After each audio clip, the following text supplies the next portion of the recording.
Welcome back to the Pitch Podcast. My name is Eric Wubbena, the president of the Baseball Bluebook. And as you know, this podcast is really about talking with business owners in the industry of baseball. Our mission is to highlight innovative ideas, share success stories, and explore the challenges and opportunities facing entrepreneurs in the baseball industry.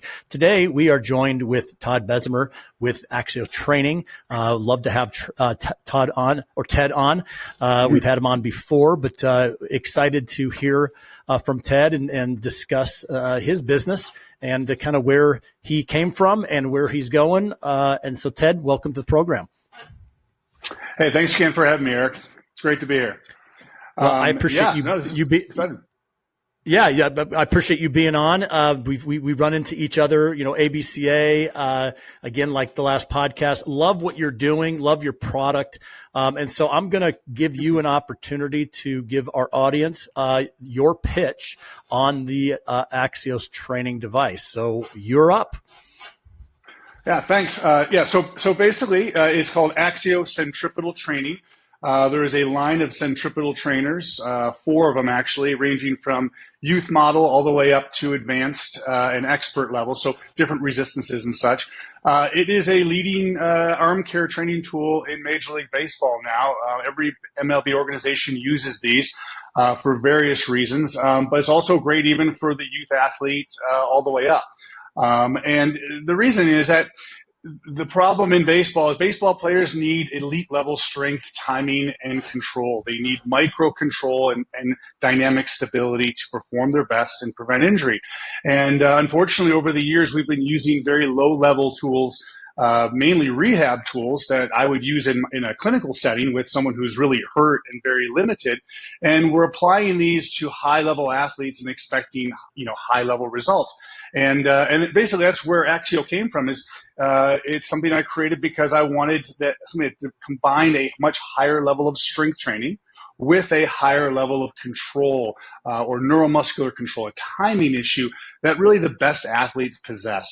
And so AXIO has certainly gotten pretty popular now in baseball. Like I said, every MLB organization is using these at really every level. It's been out now for about 3.5 years. And the nice thing about it is that, like I said, the combination of what it gives athletes is really unparalleled to the other tools that we've been using over the years. It is 360 degrees of resistance, so it strengthens a full 360 degrees. It's in like 3D versus 1D training or 2D training. And additionally, it fits in a bag. It's portable. So all of our MLB guys love it. You can throw it in your bag. They can carry 12 of these on the road with them. It's not this big kind of cumbersome thing to carry around. And the way the athlete feels when they use it is completely different than with these old school training tools. It is a very complete, very integrated training that not only strengthens your shoulder, your elbow, but also integrates with your core and your lower body. And as we know, in preventing injuries, and throwing hard and things like that, we need to integrate the whole system to make it work. We don't just train just the arm in this case.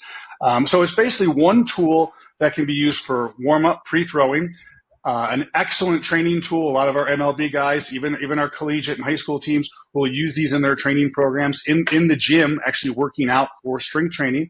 And then even post-throwing recovery, great way to improve capillary refill and help the tissues recover so you're ready to throw again sooner. So very small, portable, but very potent device that really punches quite a bit and has a lot to offer, not only baseball players, but all overhead athletes. Ted, that was perfect. I appreciate you giving the audience kind of a rundown of your product. Now, I guess the first question I have, it might not have been the one that I prepped you for, but why do you think it took so long for people to adopt something like this? You talked about utilizing recovery training devices versus really preventative training devices, which is what you have. Why did it take so long? Well, put it this way, even the best ideas take time for change. So an example of that would be, I work in orthopedics and sports injury as well as being a performance trainer. And we used to do, surgeons used to do open procedures on the shoulder all the time. They'd cut people open and it took a while until finally they realized, you know what, we can do these arthroscopic procedures and cut little holes. And even though that clearly was the better way to go for the patient, it took time for everyone to basically come on board. And so there's a natural, I've learned this, and I even probably look at it my own practice and my own experiences, that we have a natural reluctance to kind of change, especially if it requires learning something new or something we're not familiar with. And I would say with AXIO, one of the great things about it for me is getting it in the hands of the leaders in the sport. These are the people who really understand the science and understand and have a lot to gain and a lot to risk, obviously, by not trying to find the best ways to do something. And like I said, I think that's why it's really grown so quickly in MLB, because these guys all understand it. The sports science guys behind it, the trainers understand it. The athletes feel the difference, which is also really cool. They pick this thing up and they're like, holy cow, I've never felt like this before. My shoulders never felt this engaged before. And so that's really kind of driven it. It's like, hey, this thing is something we need to use. And lastly, I'd say is like, remember, AXIO is it's a high level, it's designed to be a training tool, a high level training tool. So you don't just pick this thing up and just start ripping it like no problem at all. It's not easy. It's supposed to challenge you. These other devices that are rehab type tools are easy. They're low level, and consequently, they really don't provide high level benefit. We need to challenge ourselves, and so it takes some people to get over the hump of like, hey, this is going to take a little bit of practice to dial in. But once you get it, it's unreal. The benefits are really incredible. You've really benefited also from really the shift from a training perspective in the baseball world specifically, right? I was just on with another coach, and he talked about, the difference between when he went to school and it was only about 10 years ago versus today. And he goes, everybody's bigger, stronger, faster. Everybody's good. And so there has been this dynamic shift of the training and really being proactive as far as the strength training. So obviously that had something to do with the timing. Now, as a medical profession, seeing what's going on in the industry and seeing that dynamic shift from a business perspective, what were your first steps? What were some of the things that you had to do to kind of go, okay, I know I've got something that's really good. I know that there's a demand in there. I need to get this in front of people. What were your initial steps and kind of the things that you did to inspire you to move this forward? Well, remember, I made this because I had a very significant shoulder injury, and I wanted something that was better than what was out there, or what I've been using with lower level patients for years. And so when it got introduced to baseball by a guy named Stephen Thomas, who was a consultant for the Phillies, he's a PhD shoulder elbow research specialist, brilliant guy at Jefferson University. He's the one who really got it into baseball, and for me, when I decided that this thing has some benefit for people, whether it be baseball or general fitness or whatever, it was important to me, if my name was going to be behind it, that it was legit, meaning that there's really true efficacy to using this tool, and also that it is solid and bulletproof. This thing is not a toy. This thing is basically almost indestructible. And so with that being said, I really felt it was best to get it in the hands of the people who really understood it, the people who had the background and the education to understand why a tool that combines strength with high-level control, not to use big words, but neuromuscular system, proprioception, things that the water level's rising in baseball, that it's not just strength that people are looking for, but they're realizing, look, we need to train this nervous system piece with it. And clearly our best performers demonstrate that. So I wanted to get it in the hands of the best best of the best. And so what I started doing, and this was the timing wasn't great, it was right before COVID hit, is I reached out to a bunch of PTs, athletic trainers, strength coaches in MLB.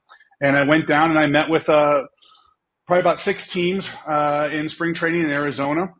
And it was just, it was awesome. It was energizing for me because these are the people who I wanted to talk to about this product, and they got it and they understood it and they ordered it and they basically started using it. And to this day, teams like the Rockies, the Diamondbacks, the Padres, all these teams still use it. They still order. They still, I get emails and calls from athletic trainers who are like, hey, Ted, can you overnight us 3 to Petco Field, and I'm like, well, sure, yeah. Why do you need them so soon? He's like, well, we got a road trip coming up, and the guys want them for the road trip. So like to me, like that just energizes me, and these are the conversations that I really love having because like people who get it, and it's been a ton of fun for me to meet with these people and watch it grow. Well, you certainly found a need, right? You talked about with your own with your own issue and only having some of these recovery type devices and rehabs that really didn't focus on the strength. So it was certainly filling that void. Now, from a business perspective, you've got this demand. You've got people that are going, "You got something, Ted." What did you do? What were some of the first steps early on in the business that from a business perspective kind of went, okay, you're now you got your manufacturing, you've got supply, you've got to find the right partners from a business perspective to make this thing work, to continue to keep the quality. You talked about it being bulletproof. Talk about some of those early challenges that you might have had. What were some of the steps that you took, maybe some of the missteps, and how you got to where you are today? So yeah, missteps that's a good one because I always tell people if you knew what the journey was going to look like, if you knew the map ahead of time, you'd probably never do it. What you think looks like a flat trail when you go around the corner, all of a sudden there's a cliff and you're going uphill, and it's just it's best to take these things in as they come in a lot of ways. You try to anticipate everything you can. I've learned that really, as much as I like to anticipate things, I treat people, I work with people for a living, and I want to make sure I don't make mistakes. So in that line of work, so to see it happen in this line of work, which is very regular, is kind of humbling. But I think in the early stages, I was so focused on making the product and having it turn out the way I wanted it to turn out, and it had to feel a certain way, and it still does. And I honestly, as far as like the size of my business, my wife is involved. I'm involved. I have ambassadors and affiliates and colleagues who kind of help out. But this is truly like mom and pop. This is not I go through every AXIO that we get. My wife and I yesterday went through probably 200 of them ourselves just to make sure the quality is what we want it to be. So I want them to all feel a certain way. And so it's just like I say, it's important to me that this is a very good tool and it represents me as a person and as a professional. So as far as that goes, the manufacturing is up in the air. It doesn't matter. It doesn't matter. You think something's going to show up at your door the way it's supposed to be, and there's always something. And you can't. I don't think it's that easy to anticipate it. To be honest with you, I've learned more about these things that I had no idea people would make the mistakes they make. And so that's an ongoing process. And from what I understand, that's something that will never change. Like I said, for me, it's about getting in the hands of people who could educate other people. And also, it's a tool that I think needs to be felt and like kind of handled, and you need to feel what it does. Otherwise, people don't really know the difference. They just assume it's going to be just like this. That thing that's just like this is just smaller, but they really don't know. And so getting it and meeting with people and getting it in more people who can basically spread the word and share it, whether it be athletes sharing it with other athletes, other coaches using it and teaching people how to use it. That's really been the process, and that's what's been key. So I've traveled in the past 3 years. I would do 12 to 15 trade shows and presentations all around the country in baseball and in sports medicine, strength and conditioning conferences, looking for the people who were the early adapters, the people who it made sense to, people who saw a need and saw a benefit, and actually wanted to kind of go down the rabbit hole and teach it and coach it. Because there are a lot of people who basically just want to keep doing what they're doing, which is fine. But I needed the people who basically were forward thinkers, who really wanted to be identified as being some of the first people who figured this thing out and were showing it to other people. And fortunately, I've come across a lot of them, and it's like I say, that's been awesome to meet all these new colleagues and share this with them. What's really exciting is business today versus business yesterday. And you talked about ambassadors. You talked about the feel. I always think about the traditional advertising and marketing versus how we do it today. Tesla doesn't ever advertise their car, it was always about a feel. It was always about, you have a buddy that has one, you go get a drive for the first time, and you're like, there's nothing like this. You can't explain it. You can't put it on a video. You can't see a commercial on it. Mm-hmm. So the way we're leveraging the ambassadors, the true evangelists it's in their hands, and then they're spreading the word. How do you kind of figure that out? Are they coming to you? Do you, as you say, is it just continued road trips, making phone calls? Just again, from there's one thing about branding, and then there's also about getting it out to the people. What are some of the other things that you're doing to get this into the hands of people other than just the ambassador road and other believers? Yeah, it's funny because I was thinking, like, if this is 20 years ago and that we're doing this, for me to get this visible, get this new product, a new type of training tool out there and educating people, it'd be like in a little clip in the back of a men's fitness magazine or something, or who knows where they're going to see it, So obviously with social media, I spend a ton of time personally just basically posting stuff, showing things that that I do with it. And fortunately, now that we have so many people that are using it, people often will send me things, which is really the ultimate compliment. As far as like getting ambassadors into it, it's something that I kind of struggle with a little bit, to be honest with you, because I do get people who reach out to me and message me on Instagram and social media quite frequently asking to use the product and rep the product. Some that have never even used it, which to me, it's important to me that this is authentic. This is genuine. This is legit.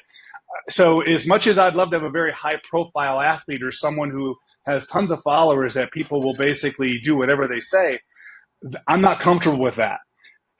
That's something that I have to have people who authentically and genuinely like it and use the product.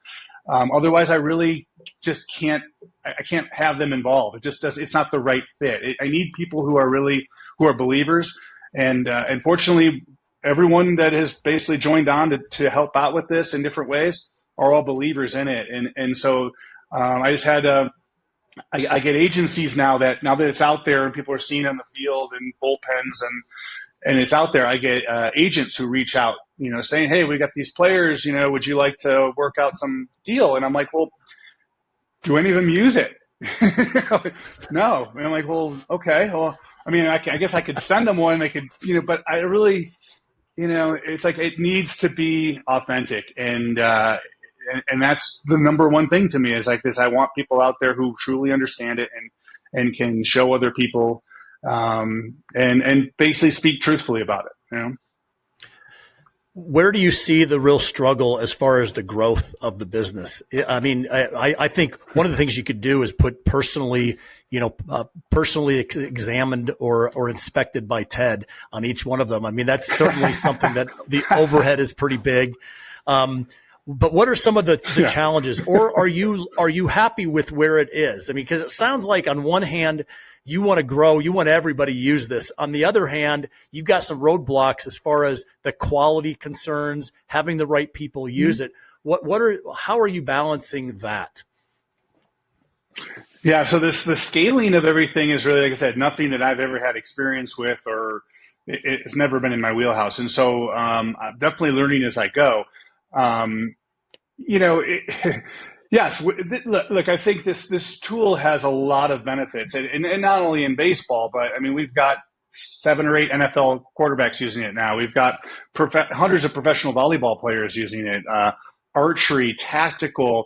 It even has like U.S. military applications, and we've got jet fighter pilots using it.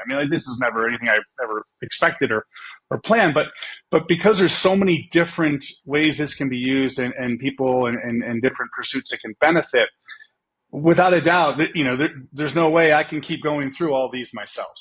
So as we start to increase our order size and we have to streamline that and make sure that the quality when we start doing larger orders and all that comes along. And I think we're gradually getting there. I think really this year I'm doing probably a lot less traveling. And this year we're doing probably a lot more advertising and just getting it more visible, which is working out great. But sorry about that. But so yeah, I think one foot in front of the other, and I mean, if you order an AXIO, Eric, there's a good chance that I dropped it off at the post office, for you to get it, or UPS for you to get it, or my wife did, or, it's my weekends are sorting through and boxing and shipping AXIO. So, there's definitely, we're going to have to figure that out. That's going to, sooner or later we'll have to automate that and bring in another party to help who specializes in packaging and mailing out and all that kind of stuff. Yeah, no, I think I appreciate you sharing this, because I think that's one of the things that I'm finding with this podcast. A lot of people are asking different questions. A lot of startups. Baseball is very unique in that, because devices and gadgets and different things, training devices, whatever it might be, it's usually a couple of guys that had some really good ideas. You've got a little bit different background. You're not from the baseball, but you're from the medical side and the real analytics and behind and strength training. But there's so many of those interesting things, but I think you brought it really full circle. It's one step in front of the other. There's one part of you can plan too much, and then like you said, you go over the hill and all of a sudden there's a cliff and you're like, wait a minute, what about all my planning? Yeah. So 2024, talk about this year. You said a less traveling. I think you really got the brand out there. People know who Axios is. You see it across social media. You talked about a little bit more. Are you talking more traditional advertising and marketing, more of the kind of the big picture, getting it out to the masses? Specifically talk about kind of that transition from finding the evangelists to maybe the more traditional marketing direction. Yeah. So, I think after COVID, all that, I mean, that basically was a year and a half where we were really I was unable to meet with people face to face. Even if we did Zoom calls and things like that, it's not like, I can send them a product and they can hold it. But the truth is that personal interaction is really key. And so I really emphasized my time and our resources to travel around a lot and just try to meet as many different people as I could and try to figure out through trial and error, like I said, one foot in front of the other, and figure out, well, what was, which meetings were the best ones to go to, or which conferences were the best ones to present at, and then kind of see what happens. And so now that we've really done that and we have a, fairly good, I mean, like I said, it's out there now. People have seen this now. It's very recognizable. Yep. I was at the Manhattan Beach Open beach volleyball tournament last fall. And I'm sitting out there on the beach, and showing to volleyball players. And this one guy walks by with a Padres hat. And I'm like, oh, hey, I'm like, hey, Padres have a whole bunch of these. And he looks at me and he goes, I know. And I'm like, what do you mean, you know? And he's like, I was at a game the other night. I saw him on the field. I'm like, oh, okay. I was thinking, maybe he worked for the Padres or something like that. I'm like, oh, that's cool. So, it's out there now. And I think really because of that, now we can just do more, kind of more blanket type advertising, more digital ad spending and things like that. And so you might see it on Instagram ads and Facebook ads and things like that, Google, YouTube, because we have a lot of content out there now. We're also working on a mobile app for this year. So I should have a mobile app set up in the next couple of months, which should be pretty cool because we'll have it where coaches and players can actually create their own routines using an Axio. So you can customize an arm care routine or a core training routine. There'll be preset things in there. And we're kind of going to gamify it a little bit to challenge yourself to see if you can complete the routine without losing control. A funny story, I was at MLB winter meetings and I was talking to it was actually a bunch of athletic trainers there.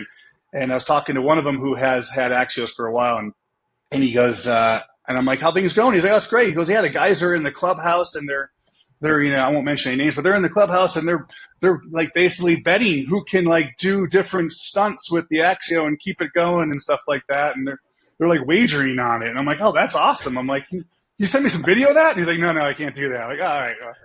But so yeah, I think the idea is to get it out there more and show like the different ways you can use it and hit more of the masses because, like I said, there's applications in a lot of other sports and a lot of pursuits beyond baseball. Oh, that's great. And certainly you talked about it's not something that you can just pick up and start using. You want it to be a very professional device with very specific things that you need to do. So blending, kind of getting it out in people's hands, as well as giving them the right movements and advice as far as how to use that. That's very important. Ted, we are with Ted Bezemer with AXIO Training, AXIO.com. You can also find information on AXIO on the Baseball Bluebook app. You can download that and search vendors. Also, the advertisements are out there as well. Ted, last question. What does success look like for you and your brand?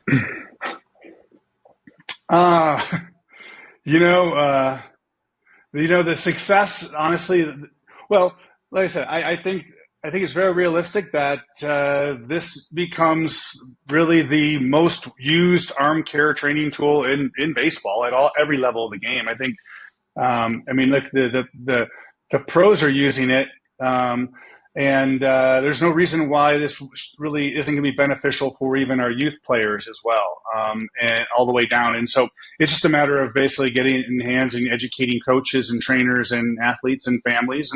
And so I think it'll save a lot of, I think it'll really help and prevent a lot of injuries. I think it can be a component that can really significantly impact that, and obviously improve performance at the same time.